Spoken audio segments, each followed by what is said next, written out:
they got down, and I think based on the past, everybody kind of looked at it and said, okay, Laurier's about to pull away. We've seen this story before, but the heart and the determination and the courage of this football team to do what they did, especially on the road, the road being down the street. However, you're still on the road. It's considered a road game. Can you just describe what you saw and just the outpouring of emotion, obviously, after the victory?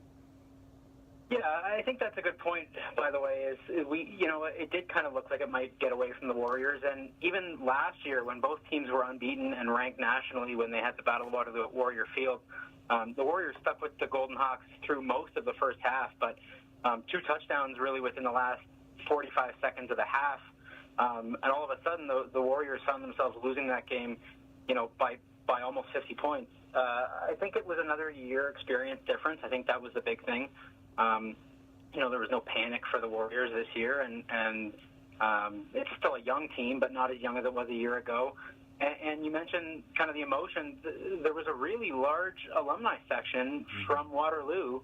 The Warriors were able to partner with Laurier and have an alumni section, an alumni tented area there at University Stadium, and it was a great scene. And I think, a small but vocal contingent of Warrior fans and alumni really helped fuel that comeback. And again, this team, they think they can beat anybody, and especially on the offensive side of the ball, they think they can score on anybody. So when you're down, 12 points with 10 minutes left, it's really not a big deal for them. So I think that's really what the story was in the comeback, and being able to show that heart and determination. It was, experience and frankly just a belief in themselves offensively.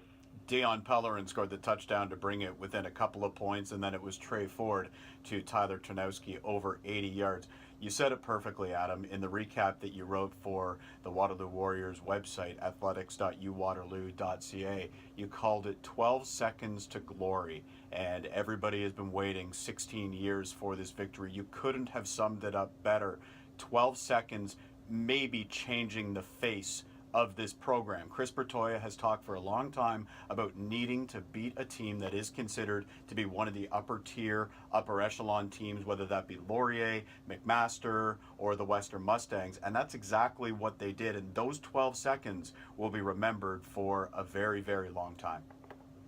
Yeah, I mean, it's a quick strike offense, and that piece you mentioned, I appreciate you mentioning that, and it really was 12 seconds that shed, 16 years of baggage, and I'll pull the curtain back a little bit. My first day in this city, I moved into residence on September 2nd, 2002. I unpacked a few essentials, and I walked over to University Stadium. I had a bunch of high school friends that had gone both to Laurier and Waterloo the year before and that year, and we all met up, and we watched Waterloo win 18-16 in the final play. The end zone right in front of us. It quieted Laurier's frosh game, and it was a cool experience for a guy that the last time I saw Waterloo beat Laurier, I hadn't even spent a night in this city, and so for me it was kind of cool to see that as an alumni and follower, obviously, of the program, and it was a neat situation to see. I certainly didn't think at the time that I'd have to wait 16 years to see another victory, but it was really, it was that quick. It was 12 seconds, and it kind of alleviated everything, But one thing I think too that Tarnowski and Ford have the numbers, and obviously those two guys are probably in the top 3 nationally in the conversation for the Heck Crichton Trophy halfway through the year for the National Player of the Year.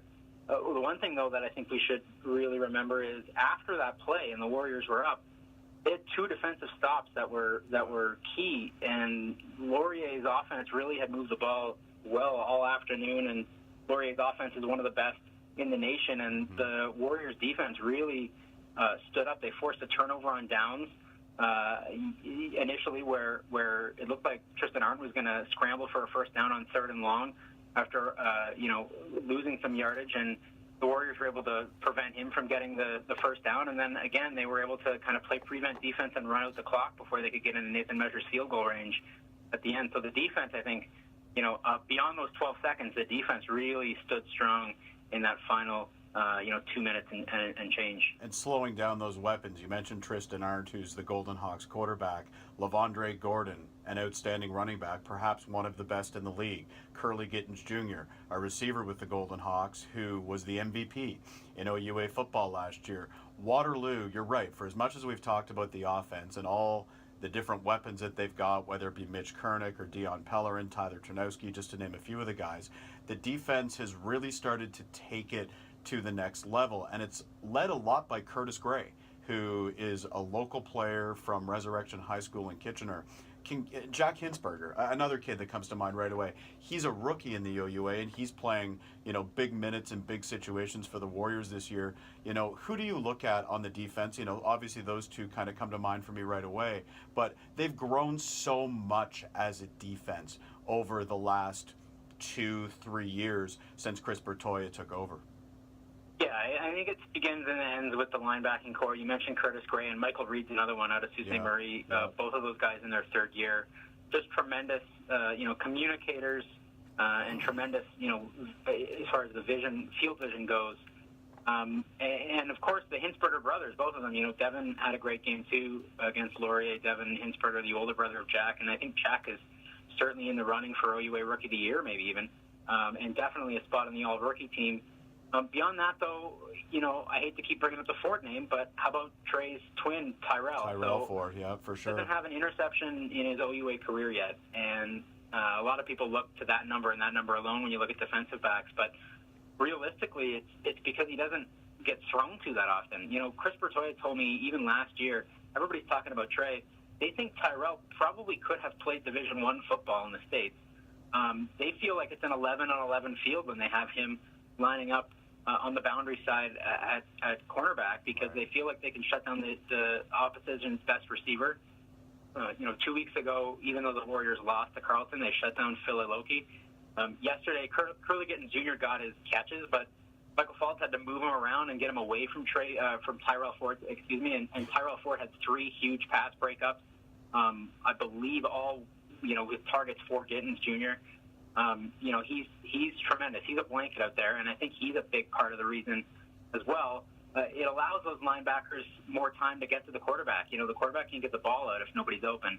So, Jack Hinsberger and Curtis Gray and Michael Reed and Devin Hinsberger, those guys are coming.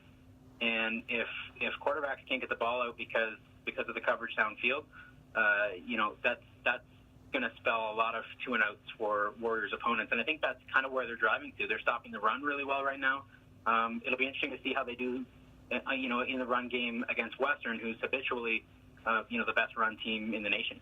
We're chatting with Adam McGuire, the voice of Waterloo Warriors football. You can check out his articles on the Warriors website, athletics.uwaterloo.ca.